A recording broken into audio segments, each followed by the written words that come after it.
உன் கண்ணில் நீர் வழிந்தால் என் நெஞ்சில் உதிரம் கொட்டுதடி. இப்படிப்பட்ட பாட்டெல்லாம் இப்போ உள்ள ஜென்ரேஷன் கேட்டிருப்பாங்களாங்க? இல்லைங்களா?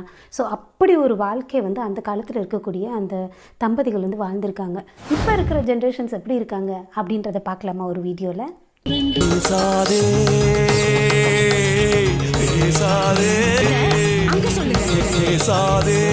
மனைவி பேச ஆரம்பித்தாலே அம்மா தாயே தயவு செஞ்சு வாயை மூடுறியா அப்படின்னு சொல்கிற கணவன்களும், கணவன் பேச ஆரம்பித்தாங்கன்னா உங்களுக்கு ஒரு வேலையே இல்லைங்க, கொஞ்ச நேரம் பேசாமல் இருக்கீங்களா அப்படின்னு சொல்கிற மனைவிமார்களும் தான் இந்த காலகட்டத்தில் அதிகமாக இருக்காங்க. ஸோ இந்த நிலைமை மாதிரி நீங்கள் பேச ஆரம்பித்தாலே உங்கள் கணவர் அப்படி காதில் தேன் பாயிற மாதிரி கேட்டுகிட்டே இருந்தால் எவ்வளோ நல்லாயிருக்கும் இல்லையா? அதே மாதிரி கணவன் பேச ஆரம்பித்தாலும் மனைவி சரிங்க சரிங்க சரிங்கன்னு கேட்டாலும் எவ்வளோ சூப்பராக இருக்கும் இல்லைங்களா? இதெல்லாம் நடக்குமா?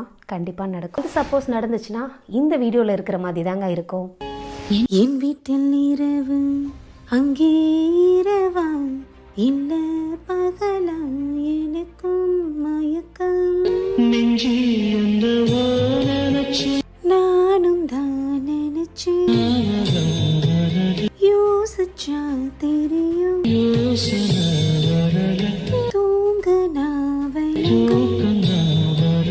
பாடுறேன் இதெல்லாம் ரீல்ஸ்க்கு ஓகேம்மா, நடைமுறைக்கு சாத்தியமா அப்படி தானங்க கேட்குறீங்க? கண்டிப்பாக சாத்தியங்க. அதை தெரிஞ்சுக்கணுன்னா கண்டிப்பாக நம்ம Zone 18 இருக்கக்கூடிய JCA விருதுநகர் காமராஜர் நடத்துகிற ஓகே கண்மணி அப்படின்ற கப்பிள் ட்ரைனிங் ப்ரோக்ராமை மிஸ் பண்ணிடாதீங்க. மெசேஜ் மட்டுமே இல்லாமல் ஒரு ஃபன் அண்ட் கேம்ஸ் வழியாக எப்படி ஒருத்தர் நம்ம புரிஞ்சுக்க போகிறோம் அப்படின்றது தான் இந்த ட்ரைனிங்கில் இருக்க போது. உண்மையான கணவன் மனைவி உறவு எப்போ பலப்படும் அப்படின்னு பார்த்தீங்கன்னா ஒருத்தர் மேலே இருக்கக்கூடிய உணர்வுகளையும் அவங்களுக்கு இடையில ஏற்படக்கூடிய அந்த வழிகளையும் புரிஞ்சுக்கிறதுல தாங்க இருக்குது. வர மார்ச் 7 விருதுநகர் பர்மா ஹோட்டலில் ஈவினிங் 6:30 to 8:30 இது நடக்க போகுதுங்க. இந்த ப்ரோக்ராம் அட்டன் பண்ணிவிட்டு ஹஸ்பண்ட் ஒய்ஃப் இடையில இருக்கக்கூடிய அந்த ரிலேஷன்ஷிப்பை இன்னும் பலப்படுத்திக்கோங்க. நன்றி.